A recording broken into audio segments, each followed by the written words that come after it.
আপনারা আশা করি বুঝেই গেছেন আজকের ভিডিওটা কী নিয়ে হতে চলেছে। চলুন তবে শুরুই করা যাক। নমস্কার, স্বাদ খাওয়ান উপকথার নতুন আরেকটি ভিডিওতে সবাইকে স্বাগত। আজকে আপনাদের সাথে শেয়ার করব বেনারসের দ্বিতীয় দিনে আমরা কি করলাম। জানেন তো, পুরো কম্প্যাক্ট হেক্টিক শিডিউল চলছিল আমাদের, কিন্তু তাও দারুণ এনজয় করেছিলাম। প্রথমেই ভোরবেলা ঘুম থেকে উঠে স্নান করে রেডি হয়ে কাশী বিশ্বনাথ মন্দিরের 4 নম্বর গেটের কাছে আমরা চলে যাই। আমাদের একদম হোটেলের সামনেই ছিল এই 4 নম্বর গেটটি, তাই আর খুব বেশিক্ষণ হাঁটতেও হয়নি। অ্যাকচুয়ালি আমরা আগে থেকেই সুগম দর্শনে পার হেড 300 টাকা দিয়ে টিকিট কেটে রেখেও ছিলাম, কিন্তু সোমবার থাকার জন্য এই সুগম দর্শনও বেশ কিছুটা লাইন পড়েছিল, কিন্তু খুব বেশিক্ষণ করে দাঁড়াতে হচ্ছিল না। তবে নর্মাল লাইন হলে তো আর কথাই নেই। সে যে কখন মন্দিরের ভেতরে ঢোকা যাবে তা বলা কিন্তু খুবই মুশকিল। তবুও আপনারা যদি পারেন ভোরবেলা 2:30-3টের দিকে মন্দিরে যেতে, তাহলে তো খুবই ভালোভাবে ফাঁকাতে দর্শন করতে পারবেন। তার জন্য কোনো আলাদা করে টিকিট কাটতেও হবে না, কিন্তু আমাদের দ্বারা আর ওটা সম্ভবই হয়নি। বুঝতেই তো পারছেন, আগের দিনই এতটা ট্রেন জার্নি করে গিয়েছিলাম, গিয়েই একটু রেস্ট নিয়েই আবারও ঘুরতে বেরিয়ে পড়েছিলাম। আমরা যদিও বা টেনে দিতে পারতাম, কিন্তু বয়স্ক মা বাবা আছে, তাদের কথাও তো মাথায় রাখতেই হতো। যাই হোক, আমরা প্রায় 45 মিনিট মতন লাইন দেওয়ার পর এইবার মন্দিরে ঢোকার চেকিং পয়েন্টের কাছে চলেও এসেছিলাম। এই সুগম দর্শনের একটা সুবিধে রয়েছে জানেন তো, একদম ঠাকুর দর্শনের আগে জুতো এবং মোবাইল রেখে দিতে হয়, বাকিটা সঙ্গেই রাখা যায়। এই সুগম দর্শনে পার্সোনাল লকারও দেয়, যাতে নিশ্চিন্তে ফোনগুলোও রাখা যায়। এই যে আমরা মন্দির চত্বরে প্রায় ঢুকেই পড়েছি। এই মন্দিরের এই সিস্টেমটা কিন্তু বেশ ভালো লেগেছে আমার। কোনো ঠেলাঠেলি নেই, সকলে একদম সিস্টেমেটিক ওয়েতে লাইন দিয়ে ঠাকুর দর্শন করছিল। আপনাদের কিছুটা মন্দিরটা দেখানোর চেষ্টা করলাম।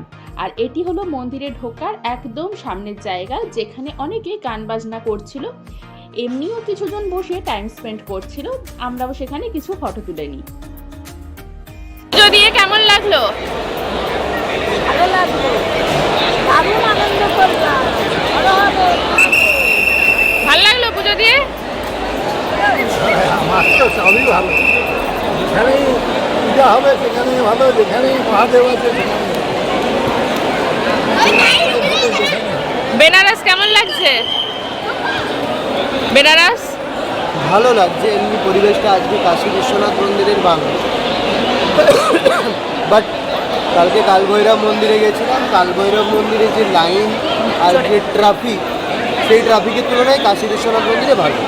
আর ভোরবেলা যত আর্লি 2:30 থেকে ভোরবেলা 2:30টা থেকে হচ্ছে মন্দির খোলে। যদি কেউ 2:30টায় আসতে পারে তাহলে কোনো সুগম দর্শন টিকিটও লাগবে না বা কোনো লাইনও দিতে হবে না, একদম ফাঁকায় ঢুকতে পারবেন। বাট 4টে-5টার পর থেকে ইদের সুগম দর্শন, আর না হলে ডাইরেক্ট লাইন দিয়ে ঢুকতে হবে। বেনারস কেমন লাগছে? ভালো লাগছে, আরো ভালো। এই রাহুলের ছবিটা দেখেছো? বেনারস কেমন লাগছে? খুবই ভালো লাগছে, কিন্তু যেটা হচ্ছে 2 ঘন্টা 2.5 ঘন্টা লাইন দেওয়ার পরে 2 সেকেন্ড 2.5 সেকেন্ড করে ঠাকুরকে দেখতে পাওয়া, এটা খুব একটা ভালো লাগছে না। আর সব জায়গাতে ব্যবসা চলছে, এটা মনে হয় যে কোনো তীর্থস্থান বা মন্দিরে এই জিনিসটা বন্ধ হওয়া খুবই দরকার। বাদ বাকি সবটাই খুব ভালো লাগছে। তাহলে আপনারা দেখতেই পেলেন, আমরা কিছু ফটো তুলে ওখানে কিছুক্ষণ সময় কাটিয়ে মন্দির থেকে চলে এসেছিলাম। ফেরার পথে চা, বাটার টোস্ট, মালাই টোস্টের সাথে ব্রেকফাস্ট সেরে আমরা আবারও তৈরি হয়ে বেরিয়ে পড়েছিলাম সাইট সিনের উদ্দেশ্যে। এখানে বলে রাখি, সমস্ত গাড়ি আপনাদেরকে গোদলিয়া চক থেকে ধরতে হবে এবং ওখানেই নেমে যেতে হবে। এরপরে কিন্তু আর কোনো গাড়ি চলাচল করে না।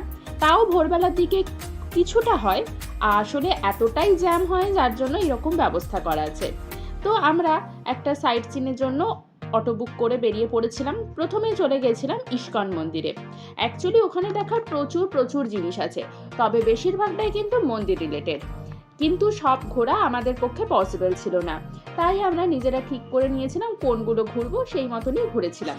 আর সত্যি কথা বলতে আমাদের হাতে এতটা সময়ও ছিল না। আপনাদের যদি সময় থাকে তাহলে অবশ্যই সব জায়গাগুলি ঘুরে দেখবেন, বেশ ভালোও লাগবে।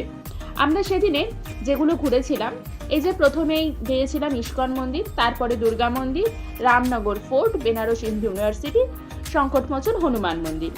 এই ছিল দুর্গা মন্দির, যার ভেতরে ফোন অ্যালাউড নয় অ্যাজ ইউজুয়াল, তাই আপনাদেরকে বাইরে থেকেই কিছুটা দেখানোর চেষ্টা করলাম। এই মন্দিরের ভেতরে ফোন অ্যালাউ করে না ব্যাপারটা কিন্তু বেশিরভাগ জায়গাতেই রয়েছে। তারপরে আমরা বেশ সুন্দর একটা ভিউ দেখতে দেখতে চলে যাচ্ছিলাম পরের ডেস্টিনেশনে। আপনারা হয়তো বুঝতেই পারেননি ফোনে, দুদিকে কিন্তু গঙ্গা চলে গিয়েছিল আর মাঝে ব্রিজ দিয়ে রাস্তা করা ছিল। দারুণ ব্যাপারটা কিন্তু।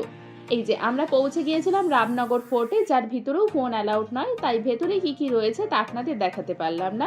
ভীষণ সুন্দর একটা হিস্টোরিক্যাল ব্যাপার আছে, যা আপনারা বাইরের কিছুটা অংশ দেখেই বুঝতে পারছেন। এই মিউজিয়ামে ঢোকার জন্য টিকিটের ব্যবস্থা আছে, পার হেড 75 টাকা করে টিকিট লেগেছিল। তারপরে আমরা ওই রামনগর ফোর্টের পাশে একটা ফেমাস লস্যি দোকানে চলে যাই লস্যি ট্রাই করতে। সত্যি ভীষণই সুন্দর বানিয়েছিল লস্যিটা, মনে হয় 60 টাকা করে নিয়েছিল, এক্স্যাক্টলি মনে নেই। তারপরেই ওখান থেকে বেরিয়ে পড়ি বেনারস হিন্দু ইউনিভার্সিটির উদ্দেশ্যে।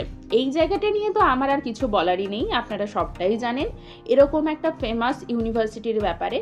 ওই ইউনিভার্সিটির ভেতরে একটা শিব ঠাকুরের মন্দির আছে, হয়তো এটা অনেকেই জানেন না। আরও একটা জিনিস অনেকেই জানেন না, তা হলো ইউনিভার্সিটির ভেতরে ফেমাস কোল্ড কফি পাওয়া যায়, যার দাম মাত্র 40 টাকা, দুর্দান্ত খেতে। আর তারপরে দেখতে পেলেন আমরা চলে গিয়েছিলাম সংকটমোচন হনুমান মন্দিরে। অ্যাজ ইউজুয়াল ওখানেও ফোন অ্যালাউড ছিল না। তো যাই হোক, তারপরে আর কি, অনেকটাই বেলা হয়ে যাওয়ার জন্য সবারই মোটামুটি পেটে সূচো দৌড়াতে শুরু করে দিয়েছিল, তাই রাস্তার পাশের এই রেস্টুরেন্টটাতে আমরা ঢুকে পড়েছিলাম। খিদের পেটে যদিও বা সব কিছুই অমৃত মনে হচ্ছিল, তাও বলবো খাবারগুলি খেতে বেশ ভালোই ছিল। আমরা কিন্তু ওখানে যতদিন ছিলাম সব দিনই ভেজই খেয়েছিলাম, কিন্তু কোনো বোর হয়নি। যতগুলো জায়গাতেই খেয়েছিলাম খাবারগুলো বেশ ভালো ছিল। সেই রকমই যে সেদিনের বেশ পেট পুড়ে খাওয়া দাওয়া সেরে আমরা হোটেলের দিকে ফিরে আসি। ওই যে গোদলিয়া চকেই আবার আমাদেরকে নামিয়ে দেওয়া হয়। সেদিনে আমাদের অটো করে ঘোরার জন্য টোটাল লেগেছিল 1300 টাকা। তারপরে দেখলেন আমরা বেনারসের ফেমাস বেনারসি পানটাও খেয়ে নিলাম, যার দাম নিয়েছিল 25 টাকা করে। এরপরে আমরা আবারও রুমে এসে ফ্রেশ হয়ে রেস্ট নিয়ে রেডি হয়ে এইবারে বেরিয়েছিলাম কিছু ফেমাস চাট ট্রাই করতে। তার আগে যদিও বা মালাই চাটও ট্রাই করে নিয়েছিলাম, আর এই দোকানের চাট নাকি খুব ফেমাস, তাই খুঁজে খুঁজে আমরা তিনজন ওখানে চলে যাই। আমরা নিয়েছিলাম টমাটার চাট, ভাল্লা পাপড়ি, গোলগাপ্পা, আর দামগুলো সব ভিডিওতেই দেখানো আছে, পজ করে দেখে নেবেন। কেমন খেতে? দারুণ। हो जाएगा पैक हो जाएगा ताकि 120 लेना है 20 का चेंज ना भी है चेंज नहीं है बोलो ভালো। हो जाएगा অনেক তো মেদিনীপুরের ফুচকা খাওয়া হয়েছিল, তাই একটু নতুনভাবে ফুচকা ট্রাই করা আর কি। সঙ্গে একটা 50 টাকা দিয়ে ফালুদাও ট্রাই করেছিলাম। তারপরে আমরা তিনজন একটু কাশী বিশ্বনাথ ঘাটে বসে গঙ্গার একটা ফ্রেশ হাওয়া নিলাম। আর রাতে সেরকম কিছু খাওয়া হয়নি, এইভাবে আমাদের দ্বিতীয় দিনটা কাটিয়েছিলাম। তাহলে আজকের ভিডিওটা এখানেই শেষ করলাম। সবাইকে টাটা, গুড নাইট।